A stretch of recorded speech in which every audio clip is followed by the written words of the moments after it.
नमस्कार, हर हर महादेव। स्वागत है आप सभी लोगों का मेरे YouTube चैनल पे।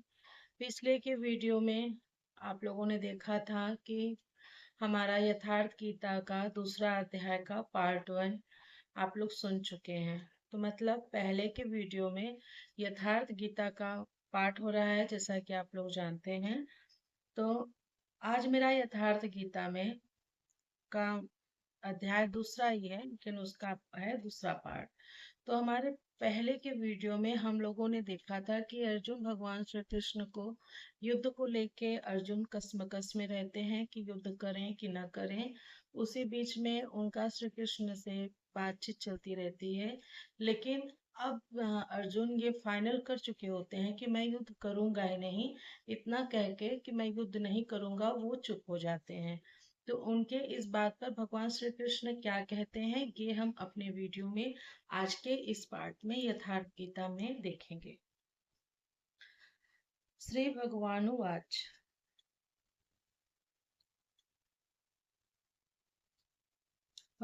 तमुवाच ऋषिकेश प्रहसनीव भारत सेनयोरुभयोर्मध्ये विषिदन्तमिदं वच।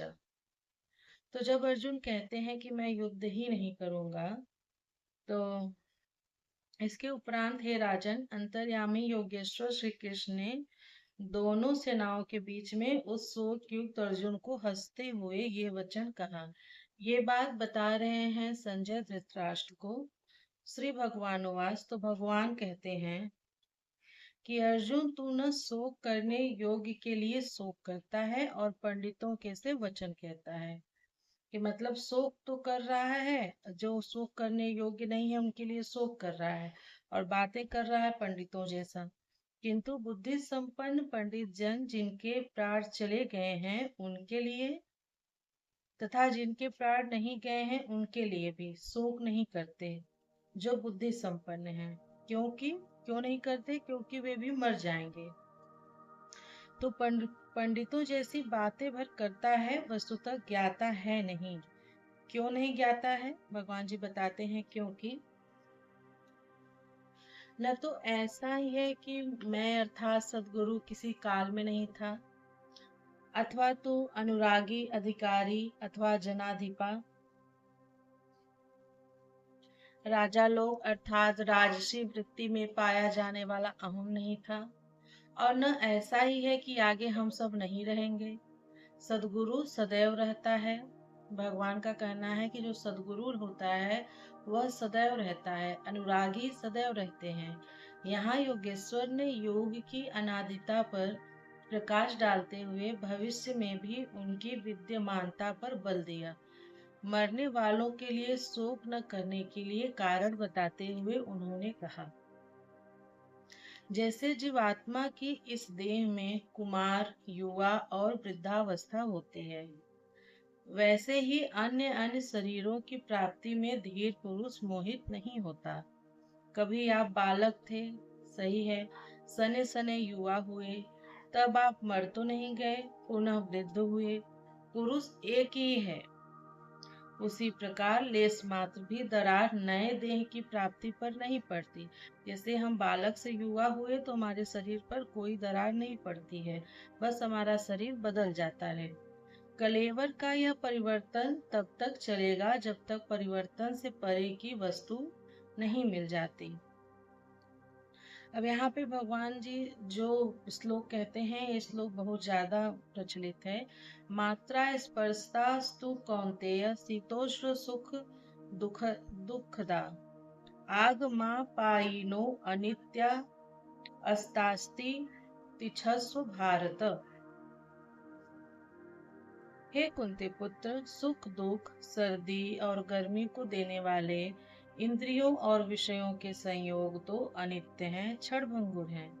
अतः भरतवर्षी अर्जुन, तू इनका त्याग कर। अर्जुन इंद्रिय और विषय के संयोग जन सुख का स्मरण करके ही विकल था। कुल धर्म, कुल गुरुओं की पूज्यता इत्यादि इंद्रियों के लगाव के अंतर्गत है। ये क्षणिक हैं, झूठे हैं, नासवान हैं। विषयों का संयोग न सदैव मिलेगा, और न सदैव इंद्रियों में क्षमता ही रहेगी कि वो विषयों का सेवन करती रहे। अतः अर्जुन, तो इनका त्याग कर, सहन कर। क्यों? क्या हिमालय की लड़ाई थी जो अर्जुन सर्दी सहन करता, अथवा क्या यह रेगिस्तान की लड़ाई है जहाँ अर्जुन गर्मी सहन करे? कुरुक्षेत्र जैसा कि लोग बाहर बताते हैं समशीतोष्णीय स्थली है, कुल 18 दिन तो लड़ाई हुई। इतने में कहाँ जाड़ा बहुत लगेगा, कहाँ गर्मी बीत गई। वस्तुतः सर्दी गर्मी, दुख सुख, मान अपमान को सहन करना एक योगी पर निर्भर करता है। यह बाहर की लड़ाई न होकर हृदय देश की लड़ाई का चित्रण है।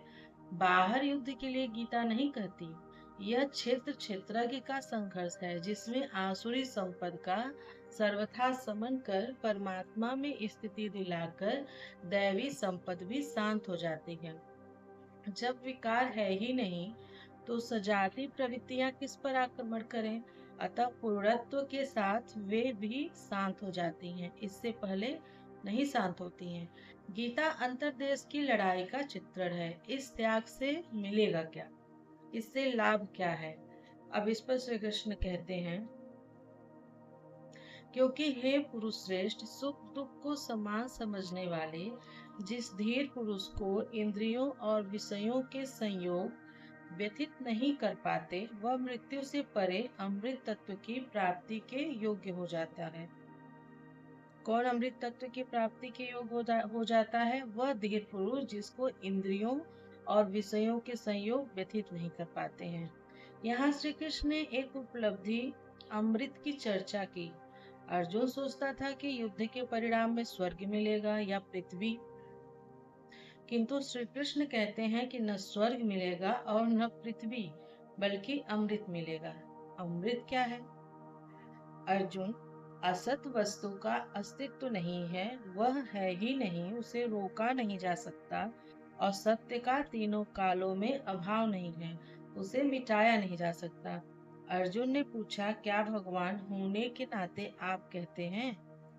मतलब अर्जुन भगवान से कह रहा है कि आप ये सब बातें जो हमसे कह रहे हैं, क्या आप इसलिए कह रहे हैं कि आप भगवान हैं? श्री कृष्ण ने बताया, मैं तो कहता ही हूँ। इन दोनों का यह अंतर हमारे साथ साथ तत्वदर्शियों द्वारा भी देखा गया है। श्री कृष्ण ने वही सत्य दोहराया जो तत्वदर्शियों ने कभी देख लिया था। श्री कृष्ण भी एक तत्वदर्शी महापुरुष थे। परम तत्व परमात्मा का प्रत्यक्ष दर्शन करके उसमें स्थिति वाले तत्वदर्शी कहलाते हैं। सत और असत क्या है? अब इस पर भगवान कहते हैं, नाश रहित तो वह है जिससे यह संपूर्ण जगत व्याप्त है। इस अव्यश्य अविनाशी का विनाश करने में कोई समर्थ नहीं है। किंतु इस अविनाशी अमृत का नाम क्या है? वह है कौन? अविनाशी, अप्रमेय, नित्य स्वरूपा आत्मा के सभी शरीर नाशवान कहे गए हैं। इसलिए भरतवर्षी अर्जुन, तू युद्ध कर। आत्मा ही अमृत है, आत्मा ही अविनाशी है, जिसका तीनों काल में नाश नहीं होता। आत्मा ही सत्य है, शरीर नाशवान है, यही असत्य है, जिसका तीनों काल में अस्तित्व नहीं है। शरीर नाशवान है, इसलिए तू युद्ध कर। इस आदेश से यह स्पष्ट नहीं होता कि अर्जुन केवल कौरवों को मारे। पांडव पक्ष में भी तो शरीर ही खड़े थे। क्या पांडवों के शरीर अविनाशी थे? यदि शरीर नाशवान है, तो श्री कृष्ण किसकी रक्षा में खड़े थे? क्या अर्जुन कोई शरीरधारी था? शरीर जो असत है, जिसका अस्तित्व नहीं है, जिसे रोका नहीं जा सकता, क्या श्री कृष्ण उस शरीर की रक्षा में खड़े हैं? यदि ऐसा है तो वे भी अविवेकी और मूढ़ हैं, क्योंकि आगे श्री कृष्ण स्वयं कहते हैं कि जो केवल शरीर के लिए ही पचता है, श्रम करता है, वह अविवेकी और मूढ़ बुद्धि है। वह पापायु पुरुष व्यर्थ ही जीता है। अंततः अर्जुन कौन था? अब यहाँ पे प्रश्न उठता है, अर्जुन कौन था? तो वस्तुतः अनुराग ही अर्जुन है। अनुरागी के लिए इष्ट सदैव रथी बनकर साथ में रहते हैं, सखा की भांति उसका मार्गदर्शन करते हैं। आप शरीर नहीं हैं, शरीर तो आवरण है, रहने का मकान है, उसमें रहने वाला अनुराग पूरित आत्मा है। भौतिक युद्ध मारने काटने से शरीरों का अंत नहीं होता। यह शरीर छूटेगा तो आत्मा दूसरा शरीर धारण कर लेगा। इसी संदर्भ में श्री कृष्ण कह चुके हैं कि जिस प्रकार बाल्यकाल से युवा या वृद्धावस्था आती है, उसी प्रकार देहांतर की प्राप्ति होती है। शरीर कटेंगे तो जीवात्मा नया वस्त्र बदल लेगा। शरीर संस्कारों के आश्रित है और संस्कार मन पर आधारित है। मन एव मनुष्याणाम कारणम बंध मोक्षयो। मन का सर्वथा निरोध होना, अचल स्थिर ठहरना और अंतिम संस्कार का विलय एक ही क्रिया है। संस्कारों की सतह का टूट जाना ही शरीरों का अंत है। इसे तोड़ने के लिए आपको आराधना करनी होगी, जिसे श्री कृष्ण ने कर्म या निष्काम कर्म योग की संज्ञा दी है। श्री कृष्ण ने स्थान स्थान पर अर्जुन को युद्ध की प्रेरणा दी, किंतु एक भी श्लोक ऐसा नहीं है जो भौतिक युद्ध या मारकाट का समर्थन करता हो। यह युद्ध सजातीय विजातीय प्रवृत्तियों का है, अंतर देश में है। जो इस आत्मा को मारने वाला मानता है तथा जो इस आत्मा को मरा हुआ समझता है, वे दोनों ही आत्मा को नहीं जानते, क्योंकि यह आत्मा न तो मारता है और न मारा ही जाता है। पुनः इसी पर बल देते हैं, यह आत्मा किसी काल में न तो जन्मता है और न मरता है, क्योंकि यह वस्त्र ही तो बदलता है, न यह आत्मा होकर अन्य कुछ होने वाला है, क्योंकि यह अजन्मा है, नित्य है, शाश्वत और पुरातन है। शरीर के नाश होने पर भी इसका नाश नहीं होता। आत्मा ही सत्य है, आत्मा ही पुरातन है, आत्मा ही शाश्वत है और सनातन है। आप कौन है? सनातन धर्म के अनुयायी। सनातन कौन है? आप आत्मा के अनुयायी हैं। आत्मा, परमात्मा और ब्रह्म एक दूसरे के पर्याय हैं। आप कौन हैं? शाश्वत धर्म के उपासक। शाश्वत कौन है? आत्मा, अर्थात आप आत्मा के उपासक हैं। यदि आप आत्मिक पद को नहीं जानते तो आपके पास शाश्वत सनातन नाम की कोई वस्तु नहीं है। उसके लिए आप आहें भरते हैं तो प्रत्याशी अवश्य है, किंतु सनातन धर्मी नहीं है। सनातन धर्म के नाम पर किसी कुरीति के शिकार है। देश विदेश में मानव मात्र में आत्मा एक ही जैसा है। इसलिए विश्व में कहीं भी कोई आत्मा की स्थिति दिलाने वाली क्रिया जानता है और उस पर चलने के लिए प्रयत्नशील है, तो वह सनातन धर्मी है, चाहे वह अपने को ईसाई, मुसलमान, यहूदी या कुछ भी क्यों न कहे। पार्थिव शरीर को रथ बनाकर ब्रह्म रूपी लक्ष्य पर अचूक निशाना लगाने वाला पृथापुत्र अर्जुन, जो पुरुष इस आत्मा को नाश रहित, नित्य, अजन्मा और व्यक्त जानता है, वह पुरुष कैसे किसी को मरवाता है और कैसे किसी को मारता है। अविनाशी का विनाश असंभव है। अजन्मा जन्म नहीं लेता, अतः शरीर के लिए शोक नहीं करना चाहिए। इसी को उदाहरण से स्पष्ट करते हैं। अब हम यहाँ जो श्लोक भगवान जी गीता में कहेंगे, ये श्लोक भी बहुत ज्यादा प्रचलित है, तो इस श्लोक का हम पाठ कर लेते हैं। वंशासि जीर्णानि यथा विहाय नवानि गृह्णाति नरो अपराणि तथा शरीराणि विहाय जीर्णा नन्यानि संयाति नवानि देहि। इस श्लोक को ज्यादातर लोगों ने सुना है गीता के। जैसे मनुष्य जीर्णानि वंशासि, जीर्ण शीर्ण पुराने वस्त्रों को त्याग कर नए वस्त्रों को ग्रहण करता है, ठीक वैसे ही यह जीवात्मा पुराने शरीरों को त्याग कर दूसरे नए शरीरों को धारण करता है।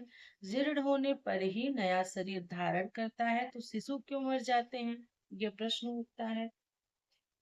यह वस्तु तो और विकसित होना चाहिए। वस्तुतः यह शरीर संस्कारों पर आधारित है। जब संस्कार जीर्ण हो जाते हैं तो हमारा शरीर छूट जाता है। यदि संस्कार 2 ही दिन का है तो दूसरे दिन ही शरीर जीर्ण हो गया। इसके बाद मनुष्य एक श्वास भी अधिक नहीं जीता। संस्कार ही शरीर है, अतः संस्कारों के अनुसार नया शरीर धारण कर लेता है। अथ अर्थात यह पुरुष निश्चय ही संकल्पमय है। इस लोक में पुरुष जैसा निश्चय वाला होता है, वैसा ही यहाँ से मरकर जाने पर होता है।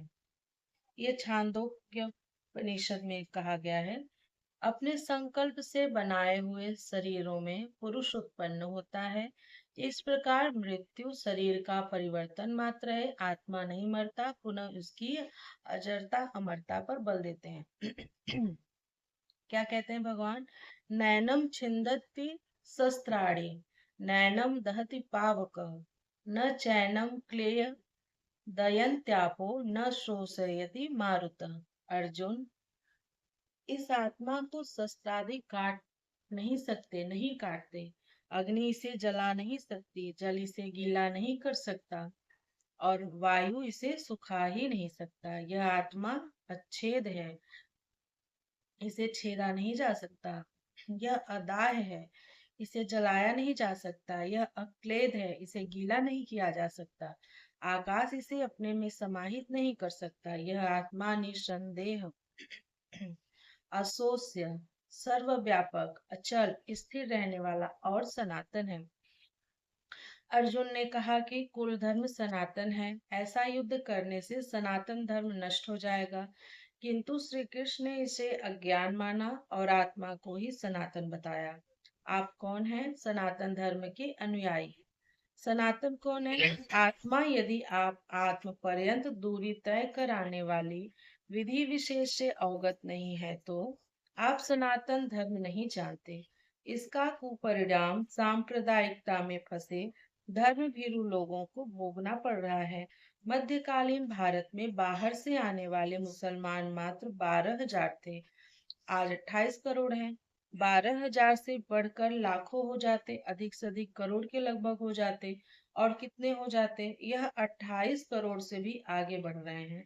सब हिंदू ही तो हैं, आपके सगे भाई हैं जो छूने और खाने से नष्ट हो गए। वे नष्ट नहीं हुए, बल्कि उनका सनातन अपरिवर्तनशील धर्म नष्ट हो गया।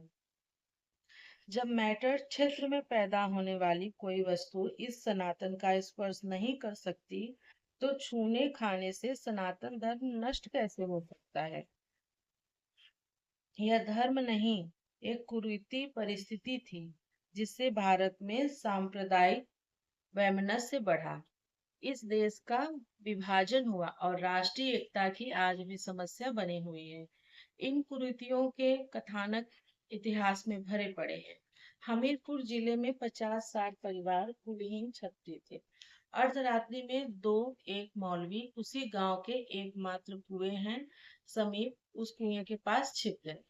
कर्मकांडी ब्राह्मण सबसे पहले यहाँ स्नान करने आएगा। जहाँ वे आए तो उन्हें पकड़ लिया। उस ब्राह्मण को उनका मुंह बंद कर दिया। उनके सामने उन्होंने कुएं से पानी निकाली, मुंह लगाकर पिया और बचा हुआ पानी कुएं में डाल दिया। रोटी का एक टुकड़ा भी डाल दिया। पंडित जी देखते ही रह गए, विवश थे। तत्पश्चात पंडित जी को भी साथ लेकर वे चले गए अपने घर में, उन्हें बंद कर दिया। दूसरे दिन उन्होंने हाथ जोड़कर पंडित जी से भोजन करने के लिए निवेदन किया तो वे बिगड़ पड़े। अरे तुम, वो यवन लोग थे। तो पंडित जी ने कहा, अरे तुम यवन हो, मैं ब्राह्मण, भला कैसे खा सकता हूँ? उन्होंने कहा, महाराज, हमें आप जैसे विचारवान लोगों की बड़ी आवश्यकता है, क्षमा करें। और पंडित जी को छोड़ दिया गया। पंडित जी अपने गांव आए, देखा लोग कुएं का प्रयोग पूर्ववत कर रहे थे। वे अनशन करने लगे। लोगों ने कारण पूछा तो बोले, यवन इस कुएं की जगत पर चढ़ गए थे। मेरे सामने उन्होंने इस कुएं को जूठा किया और इसमें रोटी का एक टुकड़ा भी डाल दिया। गांव के लोग स्तब्ध रह गए। पूछा, अब क्या होगा? पंडित जी ने बताया, अब क्या, धर्म तो नष्ट हो गया। उस समय शिक्षा का बहुत अभाव था। स्त्रियों और शूद्रों से पढ़ने का अधिकार न जाने कब से छीन लिया गया था। वैसे धनोपार्जन ही अपना धर्म मान बैठे थे। क्षत्रिय चारणों के प्रशस्ति गायन में खोए थे कि अन्नदाता की तलवार चमकी तो बिजली कौंधने लगी, दिल्ली का तख्त डगमगाने लगा। सम्मान वैसे ही प्राप्त है तो पढ़े क्यों? धर्म से उन्हें क्या लेना देना? धर्म केवल ब्राह्मणों की जीविका बनकर रह गया था। वे ही धर्म सूत्रों के रचयिता, वे ही उसके व्याख्याकार और वही उसके झूठ सच के निर्णायक थे। जबकि प्राचीन काल में ऐसा नहीं था। प्राचीन काल में स्त्रियों को, शूद्रों को, वैश्यों को, क्षत्रियों को और ब्राह्मणों को सबको वेद पढ़ने का अधिकार था। प्रत्येक वर्ग के ऋषियों ने वैदिक मंत्रों की रचना की है, शास्त्रार्थ निर्णय में भाग लिया है। प्राचीन राजाओं ने धर्म के नाम पर आडंबर फैलाने वालों को दंड दिया, धर्मपरायणों का समादर किया था। किंतु मध्यकालीन भारत में सनातन धर्म की यथार्थ जानकारी न रखने से उपर्युक्त गांव के निवासी भेड़ की तरह एक कोने में खड़े हो गए कि धर्म नष्ट हो गया। कई लोगों ने इस अप्रिय शब्द को सुनकर आत्महत्या कर ली, किंतु सब कहाँ तक प्राणांत करते। दूसरे गांव के लोगों ने खान पान, शादी विवाह में उन सबका सामाजिक बहिष्कार कर दिया। मौलवियों ने भी बहुत प्रलोभन दिया, किंतु अपने धर्म में अटूट श्रद्धा के कारण उन्होंने मौलवियों को भगा दिया। आपस में संगठित होते गए, विवश होकर शादी विवाह इत्यादि का हल उन्हें खोजना पड़ा। वे आपस में विवाह करने लगे और अपने को हिंदू मानते और कहते रहे। दूसरे गांव के हिंदू भी अब उनके साथ संबंध करने लगे हैं। कुछ लोगों ने बताया कि कुछ काल पश्चात जब से श्री परमहंस हंस आश्रम से प्रकाशित साहित्य उनके बीच पहुंचा है, उस उन्हें स्पष्ट हो गया कि वे लोग कभी धर्म भ्रष्ट हुए ही नहीं थे। धर्म तो रक्षा करता है, न कि नष्ट होता है। धर्म अपरिवर्तनशील है, छूने खाने से कभी नष्ट होता ही नहीं। उस समय हुआ क्या था, पानी पिया था, अनजाने में मुसलमानों का छुआ खा लिया था, इसलिए व्यवस्थाकारों ने कहा कि धर्म नष्ट हो गया। धर्म तो हो गया छुई मुई, लाजवंती। छुई मुई एक पौधा है, आप छू दें तो उसकी पत्तियां संकुचित हो जाती हैं और हाथ हटाते ही पुनः विकसित हो जाती हैं। यह पौधा हाथ हटाने पर विकसित हो जाता है, किंतु धर्म तो ऐसा मुरझाया कि कभी विकसित ही नहीं हुआ।